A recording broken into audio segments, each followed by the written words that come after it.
Hello students, चलिए start करते हैं। एक्सरसाइज 1.2 का क्वेश्चन नंबर 3 देखते हैं क्या है। Prove that the greatest integer function f such that for all values real values goes to real given by f x equal to x is neither 1 nor onto. हमें क्या करना है, greatest integer function हमें दे रखा है f x equal to x, जो क्या करता है ना तो 1 फंक्शन देता है ना ऑन टू फंक्शन देता है, where x denotes the greatest integer less than और इक्वल टू x। और जो ये x दे रखा है ना, ये हमें ग्रेटेस्ट इंटीजर फंक्शन लेके चलना है। अब आपके माइंड में ये चल रहा होगा, सर ऐसा तो वर्ड हमने नहीं पढ़ा, ग्रेटेस्ट इंटीजर फंक्शन होता क्या है, पहले वो समझाएंगे देन क्वेश्चन करेंगे। ठीक है, कंसेप्ट क्लियर होके चलने चाहिए। ऐसा नहीं है सॉल्यूशन बता दिया हो गया काम खत्म, आपको पता तो होना चाहिए ग्रेटेस्ट इंटीजर फंक्शन होता क्या है एग्जैक्टली। चलो देखो, आपने नंबर लाइन देखी होगी बच्चों, छठी 6 7 से पढ़ते आ रहे हो। ये 0 होता है, ये 1 होता है, ये 2 होता है, ये 3 होता है, ऐसे ये नेगेटिव वैल्यू होती है -1, ये -2 होता है, इस तरीके से वैल्यू चलती है।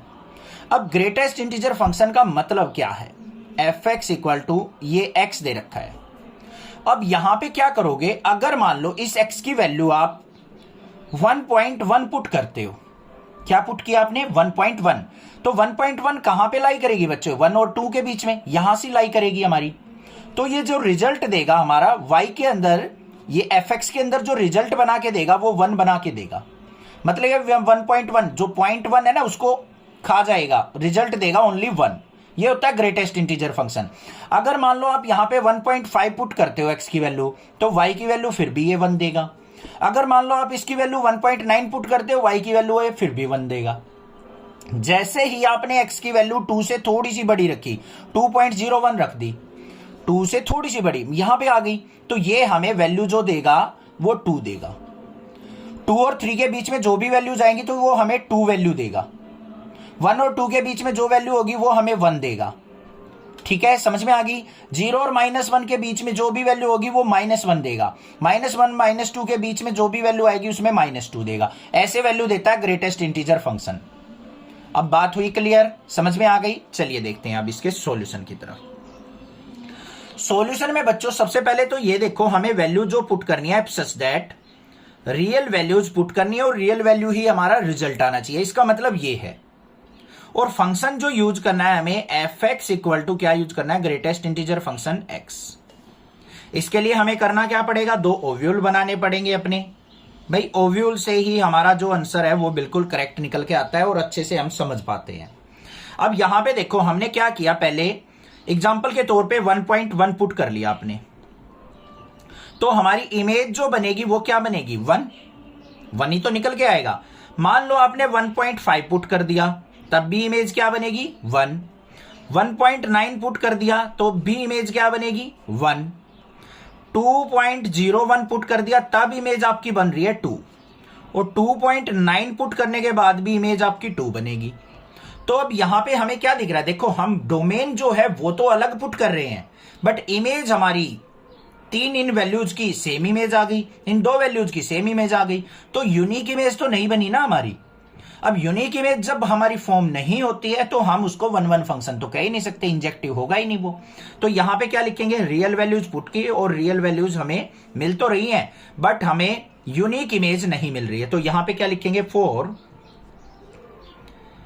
Every unique domain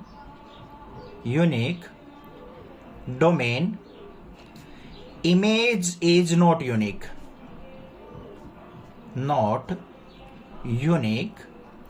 so it's not 1 function, not 1 function। पहली बात तो हमने लिख दी। अब नॉट ऑन टू भी प्रूव करना है हमें कि ये ऑन टू फंक्शन भी नहीं है। बिल्कुल, चलो भाई ऑन टू के लिए चेक क्या करना होता है हमें, ऑन टू के लिए हमें चेक करना होता है जो कोडोमेन्स होती हैं हमारी वो हमारी रेंज के इक्वल हो तो हम कह सकते हैं ये ऑन टू है। अब यहां पे इस फंक्शन के अंदर कोडोमेन क्या है, अब कोडोमेन लिखते टाइम आपको बस करना क्या होता है बच्चों, जो ये दे रखा है ना r गोज टू r, ये होती है हमारी डोमेन, ये होती है कोडोमेन। कोडोमेन में r वैल्यू आएंगी रियल वैल्यूज, तो यहां पे क्या क्या आएंगी हमारी +-1 0 भी आएगी, +-2 भी आएगा, रूट की टर्म्स भी आएंगी, √2 √3, फ्रैक्शनल वैल्यू भी आएंगी 1/2 1/3, इस तरीके से बहुत सारी वैल्यू निकल के आएंगी। बट जो रेंज आई है हमारी, इमेज जो बन रही है उसमें क्या होगा, हमेशा रेंज के अंदर तो हमें राउंड ऑफ करके वैल्यू दे रहा है वो, एक तरीके से 1.1 पे भी 1 दे रहा है, 1.5 पे भी 1 दे रहा है, 1.9 पे भी 1 दे रहा है। तो इनकी हमें एक सिंगल सी इमेज बना रहा है, 1 2 3 इस तरीके से हमें वैल्यूज दे देगा।